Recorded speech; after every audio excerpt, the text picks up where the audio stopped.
नमस्कार, मी अमृता दीक्षित. आम्ही ठाणेकर वृत्तवाहिनीमध्ये आपणा सर्वांचं स्वागत. सादर करीत आहोत आतापर्यंतच्या ठळक घडामोडी. माजीवडा उड्डाणपुलावर कार्यालय सुटण्याच्या वेळीच अवजड वाहन उलटून ऑइल सांडले आहे. या अपघातामुळे घोडबंदर रोड येथून ठाणे मुंबईकडे येणाऱ्या मार्गिकेवर प्रचंड वाहतूक कोंडी झाली आहे. तसेच घोडबंदर रोडकडून माजीवडा उड्डाणपूल मार्गे नाशिकच्या दिशेने जाणारी वाहतूकही विस्कळीत झाली आहे. नहीं उसके आंख पे नहीं आएगा। नहीं नहीं नहीं नहीं नहीं चल चल कर कर मार मार मार रे मार। आशीष को बोलो उठाने के लिए। आराम से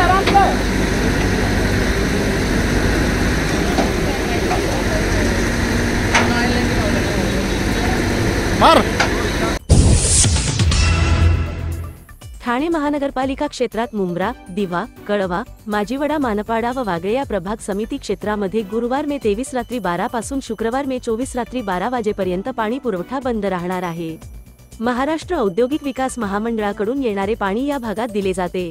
MIDCच्या पाणी पुरवठा योजनेच्या अंतर्गत 12वी गुरुत्व वाहिनीच्या कटाई नाका ते शीळ टाकी येथे तातडीचे दुरुस्तीचे काम हाती घेतल्यामुळे त्यांच्याकडून होणारा पाणी पुरवठा गुरुवारी रात्री 12 ते शुक्रवार रात्री 12 असा एकूण 24 तास बंद राहणार आहे. या शटडाऊन कालावधीत ठाणे महानगरपालिकेअंतर्गत दिवा, मुंब्रा आणि कळवा प्रभाग समितीमधील सर्व भागामध्ये, वागळे प्रभाग समितीमधील रूपादेवी पाडा, किसननगर न 2, नेहरूनगर तसेच मानपाडा प्रभाग समिती अंतर्गत कोलशेत खालचा गाव येथील पाणी पुरवठा 24 तासासाठी पूर्णपणे बंद राहील. पाणी पुरवठा सुरू झाल्यानंतर पुढील 1 ते 2 दिवस कमी दाबाने पाणी पुरवठा होईल याची कृपया नागरिकांनी नोंद घ्यावी. या काळासाठी पुरेसा पाणी साठा करून ठेवावा तसेच पाणी काटकसरीने वापरून ठाणे महानगरपालिकेस सहकार्य करावे असे नागरिकांना आवाहन करण्यात आले आहे. बाजारात सध्या भाज्यांच्या किमतीमध्ये मोठ्या प्रमाणात वाढ झाली आहे, त्यामुळे ग्राहकांनी पाठ फिरवली आहे. राज्यातील काही भागात अवकाळी पाऊस पडल्याने भाज्यांचे नुकसान झाले आणि याचा फटका शेतकऱ्यांना बसला. दरम्यान भाज्यांची आवक कमी झाल्याने दर वाढले आहेत आणि ग्राहकांनी देखील पाठ फिरवल्याने व्यापाऱ्यांचे मोठे नुकसान झाले आहेत. भाजी महाग झाली असल्याने खायचं काय, असा प्रश्न गृहिणींना पडला आहे. पुढील काही दिवस असेच दर चालू राहणार असल्याचं व्यापाऱ्यांनी म्हटलं आहे. कसं माहिती सध्याची पोझिशन वाढलेली आहे, त्याच्यामुळे भाव आता 30 रुपयाने व्यक्ती आहे. मेथी आणलेली आहे, ती मेथी 25 रुपये विकायला लागते. टायमावर लॉस मध्ये आहेत, कारण पब्लिक घरी गावावर गेलेली आहे. 2 रुपयाची कमाई नाहीये, फक्त धंदा चालू ठेवतो म्हणून चालू ठेवलेला आहे. प्रत्येकाची कंडिशन तीच आहे. सर्व व्यापाऱ्यांना विचार, टॅमॅटो, मेथी, कोथमीर काही घ्या, सर्वांचे दर वाढलेले, फक्त पब्लिक नाही मार्केटला. फायदा काहीच नाही, सध्या लॉस मध्ये धंदा आहे. आणि तिकडे पाऊस वगैरे चालू आहे, त्याच्यामुळे भाज्या महाग. आम्ही आता इथं 25 वर्ष मालिक बरोबर आहे. 500 रुपये कॅरेट टमाटा आहे. आम्ही त्यांच्याकडची 400 रुपये कॅरेट घेतो टमाट्याचे. गिराकाला 20 रुपये किलो सांगतो, गिराक 15 रुपये किलो मागतो. टमाटर आम्हाला परवडत नाही, तरी आम्ही त्यांना देतो. बरोबर आहे. काही लोक ती तक्रार करतात, तर इतका महाग का देतात, पण आम्हाला परवडत नाही. बरोबर आहे. शिमला 500 रुपये भाव आहे, आम्ही त्यांच्याकडची 450 आणतो, 50 विकतो. बरोबर आहे. गोबी 16 रुपये भाव आहे, 20 रुपये किलो विकतो. तरी गिराक तक्रार करतो, इतकी महाग आहे काय. रात्री 3 वाजता आल्यापासून विकतो माल 2 वाजेपर्यंत, तरी गिराक तक्रार करतो का एवढी महागाई भाजी का. बरोबर आहे ना. कारला 50 रुपये भाव, 60 रुपये किलोची विकतो.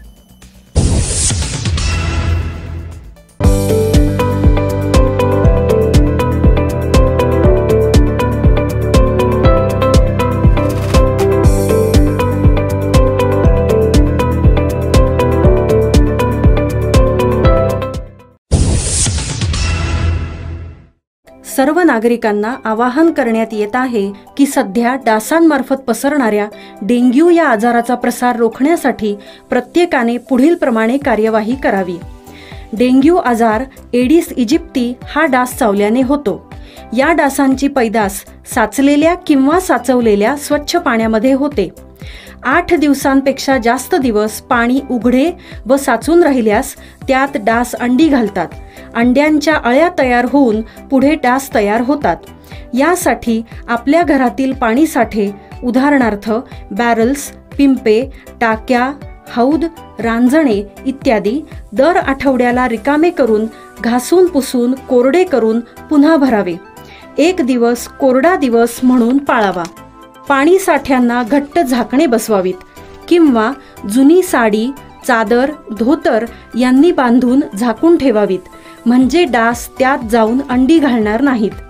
घराच्या गच्चीवर, आजूबाजूला, अंगणात कोठेही पाणी साचू देऊ नये. भंगार सामान उघड्यावर टाकू नये. उदाहरणार्थ टायर्स, प्लास्टिक सामान, कुंड्या, टाकाऊ वस्तू इत्यादी. अशा सामानात पावसाचे पाणी साठून त्यात डेंग्यूच्या डासांची पैदास होते. घरातील कूलर्स, फ्रीजच्या पाठीमागील ट्रे हे देखील वेळोवेळी कोरडे करावेत. लक्षात ठेवा, नुसत्या फवारणीने डास घनता कमी होत नाही, तर त्यासाठी डास पैदास ठिकाणे नष्ट करणे ही आपल्या सर्वांची जबाबदारी आहे. कोणताही ताप अंगावर न काढता जवळच्या शासकीय रुग्णालयात मोफत औषधोपचार घ्या. अशा प्रकारे नागरिकांनी सहकार्य केल्यास डेंग्यूचा प्रसार रोखणे सहज शक्य आहे.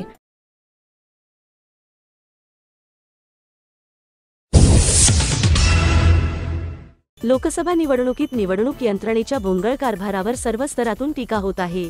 मतदान केंद्रात पंखे नाही, पाण्याची सुविधा नाही, किंबहुना अनेक मतदारांची नावे देखील वगळण्यात आल्याने एक प्रकारे हा लोकशाहीच्या उत्सवाचा, मतदारांचा अपमान आहे.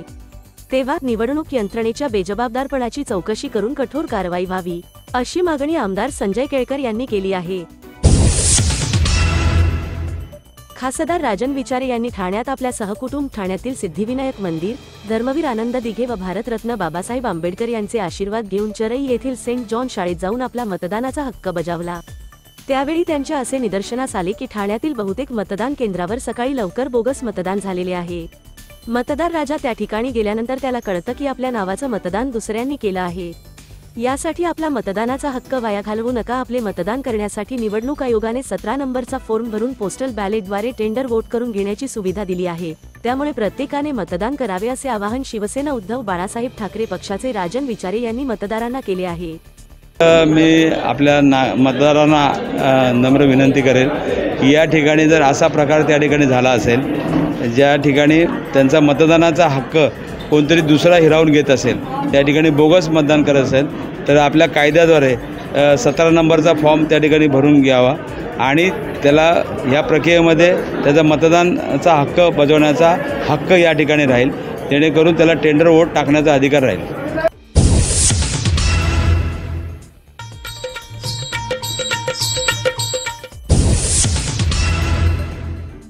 नमस्कार, मी मुकुंदराज देव. मी ठाण्याचा आहे ह्याचा मला खूप अभिमान आहे. गर्व नाही आहे, पण अभिमान नक्कीच आहे. कारण माझा जन्म ठाण्याचा, माझं शिक्षण ठाण्यातलं, माझं संपूर्ण वास्तव्य आत्तापर्यंत सगळं ठाण्यामध्ये, माझं शिक्षण ठाण्यामध्ये झालं. ह्या ठाण्यात सगळं खूप भरभरून आहे. ठाण्यात भरभरून तलाव आहेत, भरभरून कलाकार आहेत आणि भरभरून रसिक पण आहेत. आणि त्यांचं उदंड प्रेम मला मिळालेलं आहे आणि माझंही त्यांच्यावर उदंड प्रेम आहे. आज ठाणे शहर हे एक जागतिक शहर म्हणून पुढे येत आहे. ठाण्यामध्ये नुसतेच कलाकार नाहीत, तर शास्त्रज्ञ, लेखक, नाट्यकलाकार, अभिनेते या सगळ्यांची मांदियाळी आहे. आणि हे सगळेजण आज आपापल्या क्षेत्रामध्ये एक मोठा मानाचा झेंडा मिरवून आपल्या ठाणे शहराचं नाव खूप अत्युच्च पातळीवर नेत आहेत. ठाण्यातल्या सर्व बुजुर्गांना माझा मनापासून नमस्कार आणि माझ्या सर्व मित्रांना, आणखी माझ्यापेक्षा लहान येणाऱ्या सगळ्या कलाकारांना माझ्या खूप शुभेच्छा. नमस्कार.